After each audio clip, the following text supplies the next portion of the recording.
భద్రాద్రి జిల్లా అశ్వారావుపేట నియోజకవర్గంలో ప్రజాపాలన దినోత్సవం సందర్భంగా మువ్వెన్నెల జెండా రెపరెపలాడింది.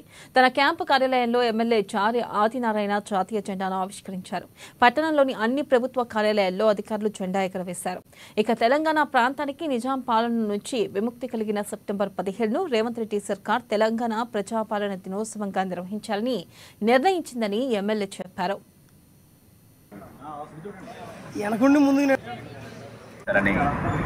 రాష్ట్ర ప్రభుత్వం అధికారికంగా ఈరోజు ప్రకటించడం జరిగింది. తెలంగాణ రాష్ట్రంలో ప్రజాపాలన అనేది అద్భుతంగా ప్రజలకి మెండుగా ప్రజల యొక్క ఆశలకు అనుగుణంగా ఈ రోజు తెలంగాణ రాష్ట్ర ప్రభుత్వం ప్రజారంజక పాలన చేస్తాం. దానికి అనుగుణంగా ఈ రోజు మరి ప్రజాపాలన కార్యక్రమం అద్భుతంగా తెలంగాణ రాష్ట్రం ఈ రోజు తెలంగాణలో మరి తెలంగాణ ప్రజలకి స్వాతంత్రం వచ్చినది రూపకల్పన చేయడం.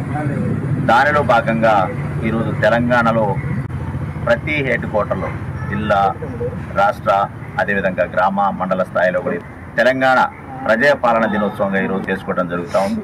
అందరికీ కూడా నా నియోజకవర్గ ప్రజలందరికీ కూడా మరొకసారి చెప్తా ఉన్నా, తెలంగాణ రాష్ట్ర ప్రభుత్వం ప్రజలకు అందించేటటువంటి ప్రతి ఒక్క పథకాన్ని ప్రజల వద్దకు చేర్చే విధంగా నేను అహర్నిశలు కష్టపడతానని అందరికీ కూడా తెలంగాణ ప్రజలకి యొక్క అనుగుణంగా ఏదైతే రూపకల్పన చేయాలని తెలంగాణ రాష్ట్ర ప్రభుత్వం ఆశయాల ఆలోచనకు ముందుకెళ్తా ఉందో దానిలో భాగంగా ప్రజలకు చేరువై పనిచేసే అవకాశాన్ని మీరు ఇచ్చినందుకు నేను కూడా ప్రతి పథకాన్ని